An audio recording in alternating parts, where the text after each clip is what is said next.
군주는 민중으로부터 사랑받지 않아도 좋지만 원망받지 말아야 한다. 이것은 시민들이 생명과 재산에 대한 위협 없이 안심하고 살 수 있게만 해준다면 얼마든지 가능하다. 군주는 여우와 사자를 겸비해야 한다. 사자는 스스로 함정을 막을 수 없고 여우는 이리를 막을 수 없다. 따라서 함정의 단서를 알기 위해서는 여우가 되고 이리를 도망가게 하기 위해서는 사자가 되지 않으면 안 된다. 나는 신중하기보다 과감한 편이 낫다고 단언한다. 운명은 차갑도록 냉정하게 다가오는 자보다 정복의 욕망을 노골적으로 드러내고 덤비는 자에게 기우는 모양이다. 올바른 모범을 보여주는 것은 무한한 자선보다 낫다.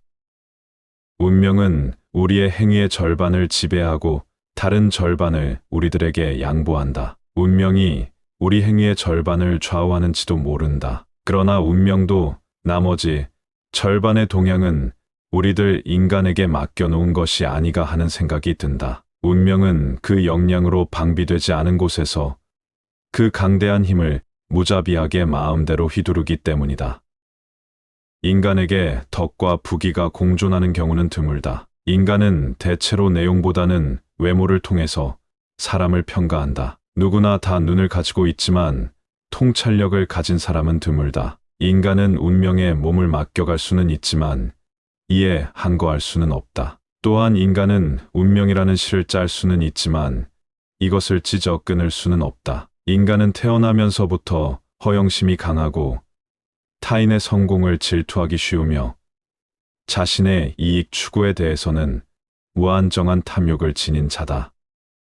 인간이란 것은 자기 자유의지로 스스로 자신에게 자초한 상처나 그 밖의 병은 타인의 손으로 가해진 것만큼 고통을 느끼지 않는다. 직함이 인간을 높이는 것이 아니라 인간이 직함을 빛나게 한다. 통치자가 민중을 이끌려면 존경의 대상이 되거나 공포의 대상이 되어라. 존경을 받기 어렵거든 차라리 공포의 대상이 되라. 개인들 사이에서는 법률이나 계약서나 접정이 신의를 지키는 데 도움이 된다.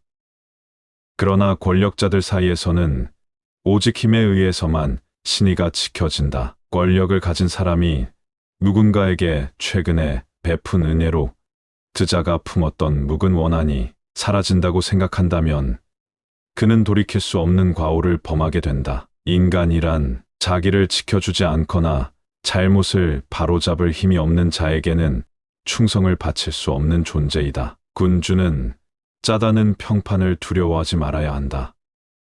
왜냐하면 이 악덕 은작이 금고를 바닥내는 일이 없고 그렇다고 약탈자가 되지도 않으며 또한 통치를 계속해 나가는 데 필요한 악덕이기 때문이다. 인간이 하는 일은 무슨 일이고 처음부터 완전 무결할 수 없다. 처음에는 하찮은 결함으로 여겨지던 것에서 시간이 흐름에 따라 큰 문제가 싹트기 시작한다. 그래서 법률이건 제도건 언제나 현상에 맞는 손질이 필요한 것이다.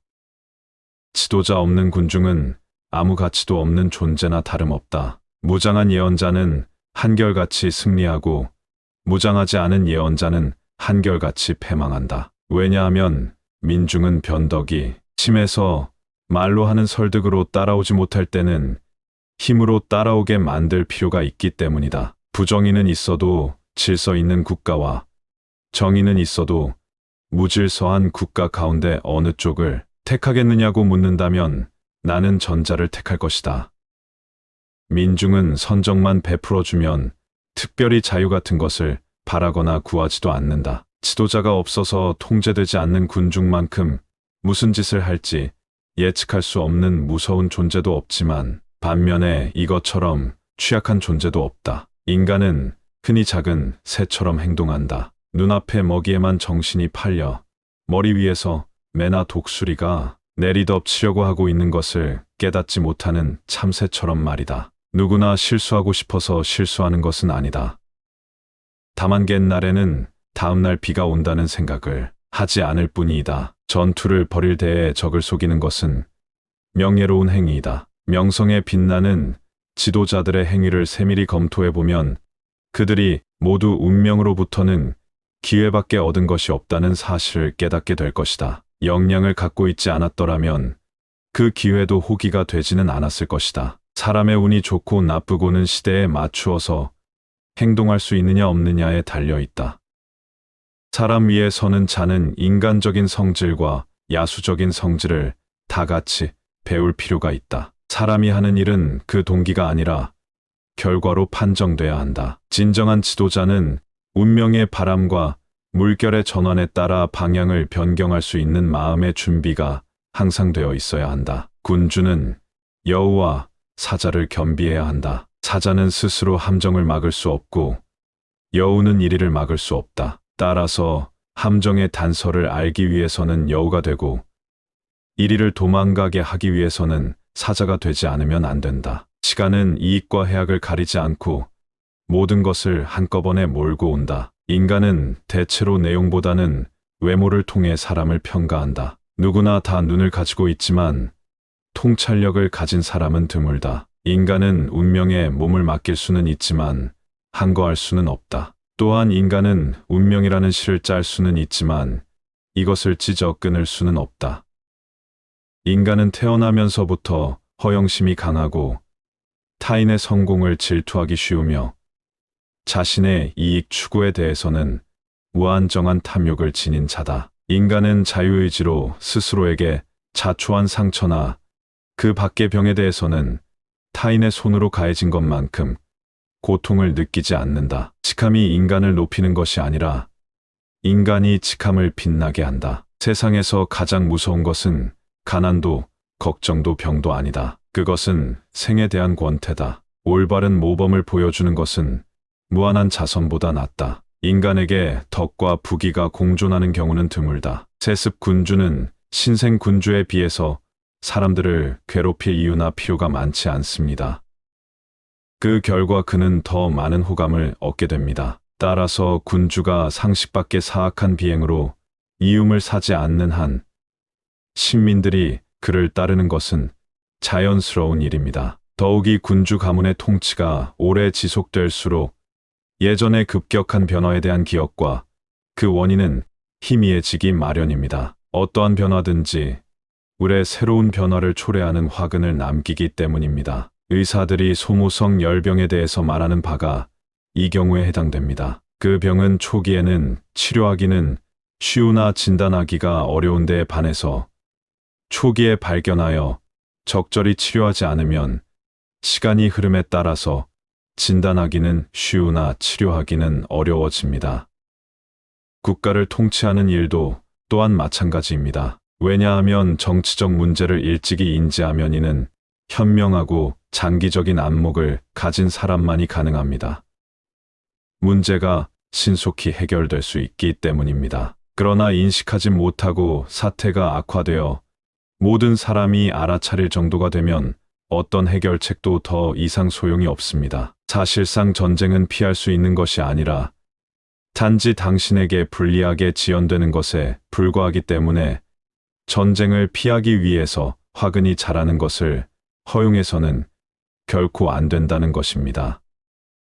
타인이 강력해지도록 도움을 준 자는 자멸을 자초한다는 것입니다. 타인의 세력은 도움을 주는 자의 술책이나 힘을 통해서 커지는데 이 두 가지는 도움을 받아 강력해진 자가 의심의 눈초리로 바라보는 것들이기 때문입니다. 자유로운 생활 양식에 익숙해온 도시국가의 지배자가 된 자는 그 도시를 파멸시켜야 하며 그렇지 않으면 그 도시에 의해서 도리어 자신이 파멸될 것을 각오해야 할 것입니다. 왜냐하면 그 도시는 반란을 일으킬 때 시간의 흐름과 새로운 지배자가 부여한 이익에도 불구하고 결코 잊혀지지 않는 자유의 이름과 고래의 제도를 항상 명분으로 삼을 수 있기 때문입니다. 그렇다면 이 문제를 철저하게 검토하기 위해서 우리는 개혁자들이 자신의 힘으로만 행동하는지 아니면 타인에게 의존하는지를 검토할 필요가 있습니다. 즉, 성공하기 위해서는 타인에게 간청할 필요가 있는지 아니면 능히 자신의 힘으로 밀어붙일 수 있는지를 검토할 필요가 있다는 것입니다. 전자의 경우 그들은 거의 항상 성공하지 못하며 아무것도 성취하지 못합니다.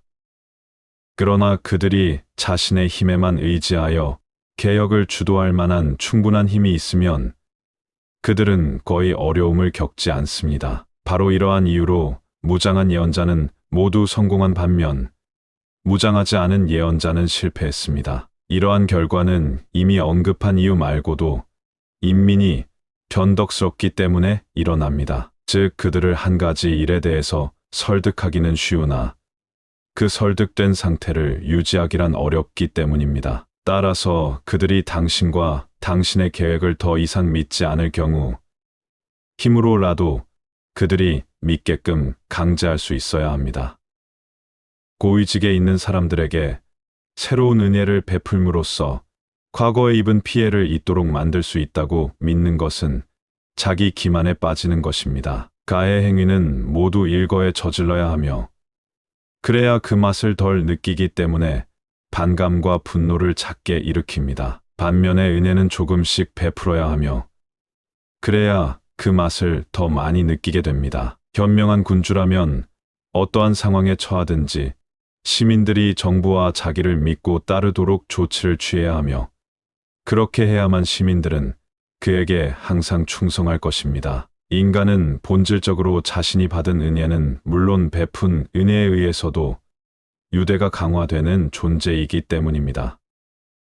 지적인 훈련을 위해서 군주는 역사서를 읽어야 하는데 특히 위인들의 행적을 조명하기 위해서 읽어야 합니다. 그들이 전쟁을 수행한 방법을 터득하며 실패를 피하고 정복을 성취하기 위해서 그들의 승리와 패배의 원인을 고찰하고 무엇보다도 우선 위대한 인물들을 모방해야 합니다. 이에 대해서 저는 당신이 이미 지배자가 되었는가 아니면 지배자가 되려고 노력하는 중인가에 따라서 다르다고 대답하겠습니다. 전자의 경우 넉넉한 씀씀이는 유해하고 후자의 경우 씀씀이가 넉넉하다고 여겨지는 것은 분명히 필요합니다. 관호함처럼 자기 소모적인 것은 없습니다. 당신이 그 미덕을 행하면 할수록 그만큼 더 그 미덕을 계속 실천할 수 없게 됩니다. 인간은 두려움을 불러일으키는 자보다 사랑을 베푸는 자를 해칠 때에 덜 주저합니다. 저는 인간이란 자신의 선택 여하에 따라서 사랑을 하지만 군주의 행위 여하에 따라서 군주에게 두려움을 느끼기 때문에 현명한 군주라면 타인의 선택보다는 자신의 선택에 더 의존해야 한다고 결론을 내리겠습니다. 다만 앞에서도 말한 것처럼 미움을 받는 일만은 피하도록 해야겠습니다. 사람들이 사랑하는 것은 자신의 의지에 따르는 것이고 두려워하는 것은 군주의 의지에 따르는 것인데 따라서 현명한 군주라면 다른 사람이 아닌 자신의 의지 위에 자신의 행동의 기초를 세워야만 할 것이다.